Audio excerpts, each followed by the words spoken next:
Hey everyone, today we're taking a look at the Hygger 2-liter stainless steel CO2 Generator Kit. This is the upgraded version with the motorized valve, timer controller, and quick release cylinder. Hygger did send this to me for review, but as always, everything you'll hear is based on my own testing and real-world use on my 20-gallon freshwater tank. So let's start with what comes in the box. Here's your user's manual. Next is the valve that connects to the motorized valve body. Here's the motorized valve body with bubble counter to monitor your CO2 output. Here's a small inline filter to keep moisture from getting into the valve. Here is the atomizer. This is the atomizer that goes inside your tank and it produces those fine CO2 bubbles. Here's the main power adapter. And this is the timer controller that lets you schedule when the CO2 turns on and off. In this plastic pack, you get an extra large sealing ring, check valve, and U-bend tube for clean routing. You will get 3 snap-on suction cups and 1 flush mount suction cup for mounting the tubing and diffuser. Here's your silicone collapsible funnel. Here's the standard air tubing for connecting everything.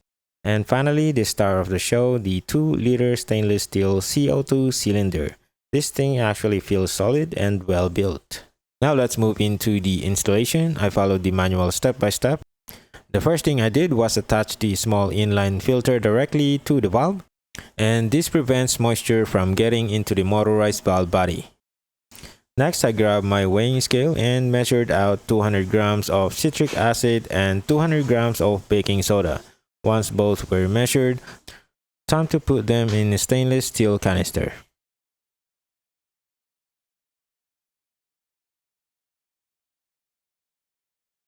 Next, let's go ahead and add 300 milliliters of water. The manual says to tilt the canister at a 45-degree angle while pouring, so that's exactly what I did to help everything settle properly. So after adding the water, let's go ahead and seal the system. You want this part snug so the system can build pressure without leaking. So from the instruction, after sealing the system, I need to wait like 12 hours to let the reaction fully build pressure inside the cylinder.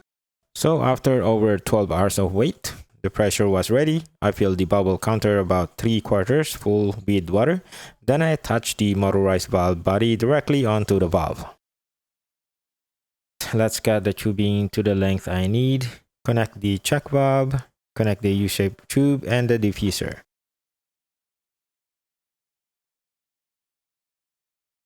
The check valve has an arrow on it, so make sure it's pointing into the right direction. After that, I connected the tubing to the bubble counter and used the suction cups to mount the diffuser inside the aquarium. Finally, let's plug the motorized valve cable and the power adapter cable into the timer, power it on. Let's open the needle valve and adjust the airflow. It worked great right away. The bubble counter started moving and I got a nice steady stream of bubbles. Here's a close-up so you can see it in action. Now let's talk about the timer controller. To set the time, long press the timing button until you see the digits start blinking. To set the time, use the hour and minutes button to set the current time.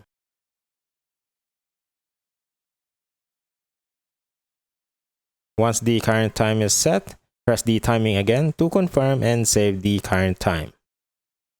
To use the manual mode, just long press the mode button and you'll see the manual mode indicator light turn on. While in manual mode, pressing the timing button will activate or deactivate the motorized valve manually. If you want to go back to automatic mode, just press and hold the mode button. When you see the D4 lights up, that means you're in auto mode. To set the time when you want to turn on automatically, just press the timing button once and you will see the upper dot and the blinking digits. Now use the hour and minute buttons to set your preferred time to turn on automatically.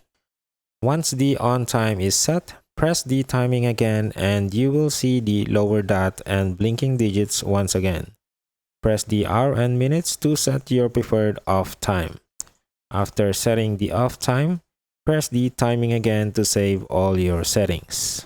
Once you press the timing, the screen goes back to showing the current time. After that, the system automatically turns the CO2 on and off every day based on the schedule I programmed. Super simple and really convenient. So far, after running this on my 20-gallon freshwater tank, everything has been working great. The CO2 output is consistent, the bubble counter is easy to read, and the timer makes it super convenient to automate the whole process. For the price and the features you get, this Hygger CO2 generator has been working really well. As a first-time CO2 user, I found the setup simple and beginner-friendly, and I'd recommend it to anyone looking to try CO2 for the first time. I will leave a link in the description below if you want to check it out. That's it for this video. Thank you for watching, and I'll see you in my next one.